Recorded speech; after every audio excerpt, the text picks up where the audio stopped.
Hunger Project because I come from India, as you can tell, where more than 330 million people live in conditions of chronic persistent hunger. And that's what motivated me. I've been working with the Hunger Project for close to 22 years now, and it's really my privilege to partner with FeelGood as an organization which is motivating and mobilizing the youth around the world to really awaken not only their spirit, but the spirit of people around them to take actions to end hunger and poverty. So thank you for having the Hunger Project and me here. And for taking the time on a Saturday evening in such a glorious place to be here and talk about something as serious as hunger. We see images on screen, on television, that depict pictures of food aid being given to people, or children standing in a line, emaciated, malnourished. But that's really just part of the problem. And I can't get this to work. It's okay. Oh, did I? Sorry, I'm looking at 3 different things. So, chronic persistent hunger is 80% of the problem, and famine and other diseases make up the other 10%. 925 million people today do not have enough food to eat. That means that they're living on less than $1.25 a day. That's 1.4 billion people, 21% of the population, live on $1.25 a day. 2.7 billion people, that's 40% of the world's population, live on less than $2 a day. This is what poverty... Oops, I have 2 things I need to do here. I apologize. I'm really bad with technology. So this is what poverty looks like. This image was taken in a village community that I visited last year with a group of investors in one of the poorest states in northern India, and we got a chance to visit this this home of this family where there must have been at least a dozen children, and 3 families lived together in this house right behind there. And we walked around the place, and literally there was no electricity, there was no place where they could get clean drinking water. They had to walk at least 1.5 miles to get water. So these are the conditions that these people live in, and very often we don't get to see what this looks like, when we travel in the countries, when we go as tourists. Very often hunger has a female face. 60% of the world's hungry are women. This is the image that was taken about 25 years ago in Africa, and it's still true today. It's an African woman food farmer who's carrying a little baby under the age of 2 on her back while she's using agricultural tools that are possibly about 500 years old, and she's also pregnant. 1 out of 6 infants that are born with low birth weight in developing countries. So the Hunger Project's mission is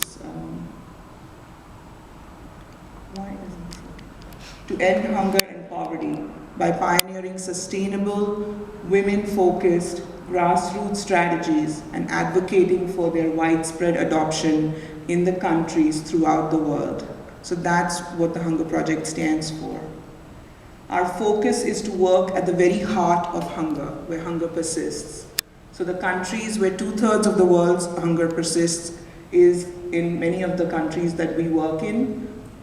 We work in 12 countries: Bangladesh, Burkina Faso, Ghana, Malawi, Mozambique, Senegal, Benin, Ethiopia, India, Mexico, Peru, and Uganda. Our entire purpose is to work with people in a way that they recognize that they are the authors of their own development, so they can shift their mindset from I cannot to I can.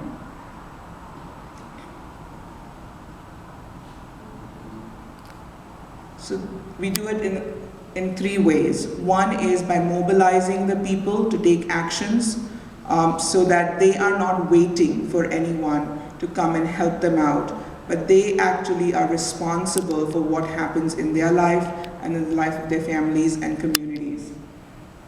One of the ways we do this is through the Vision, Commitment and Action workshop, and those of you who participate in Feel Good, it's one of the first actions that you take when you create your chapter.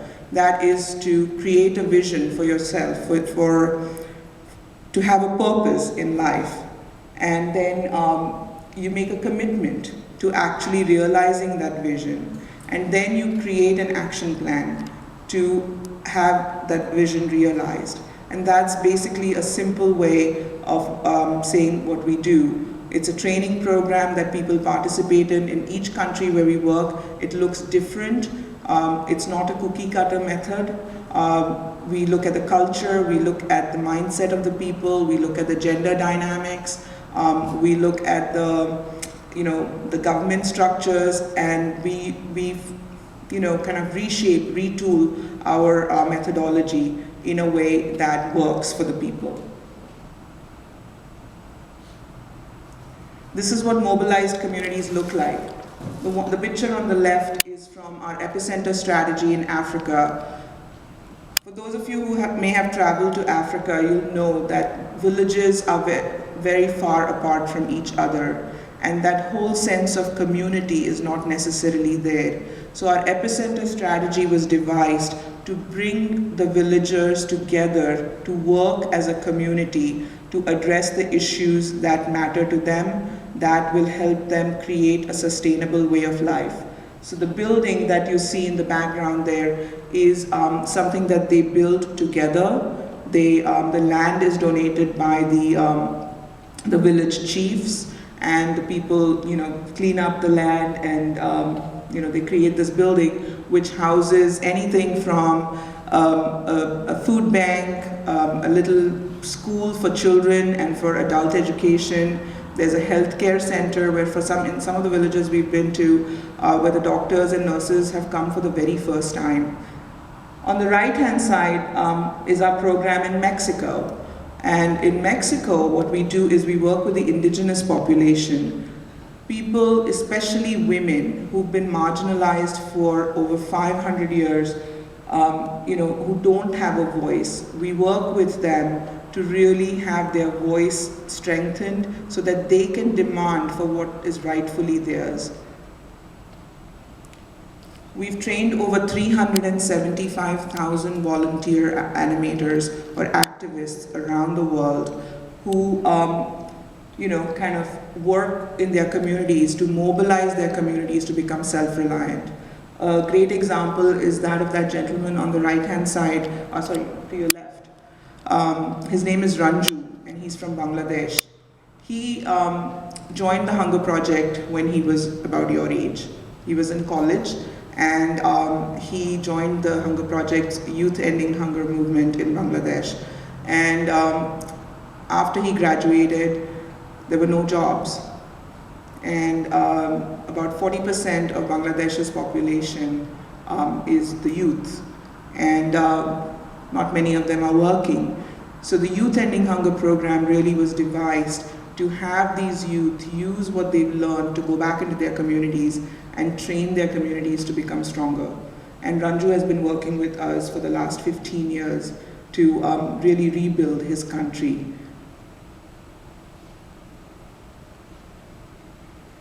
The second premise of our work, or the second pillar of our work after mobilization, is that women are the key to the end of hunger. In any country where we work, until and unless women are brought to the table to be part of the decision-making process, we know that hunger and poverty issues are not going to be addressed. We've trained 78,000 elected women representatives, village women, who have been elected to their local village councils in India to take actions, and they represent about 12 million people in some of the biggest states in India. Those states are bigger than the United States and Canada put together. they're really, taking action. They're stepping out of their homes for the first time in their lives, and they're taking action so that there's water, better health, less child mortality, less maternal mortality. There's education for both girls and boys. These activities that most often don't get recognized in local government when infrastructure becomes a big, deal thing. You probably know that for every year that a woman gets education beyond 4th grade, family size shrinks 20%, child deaths drop 10%, and wages rise 20%. Then why is it that in our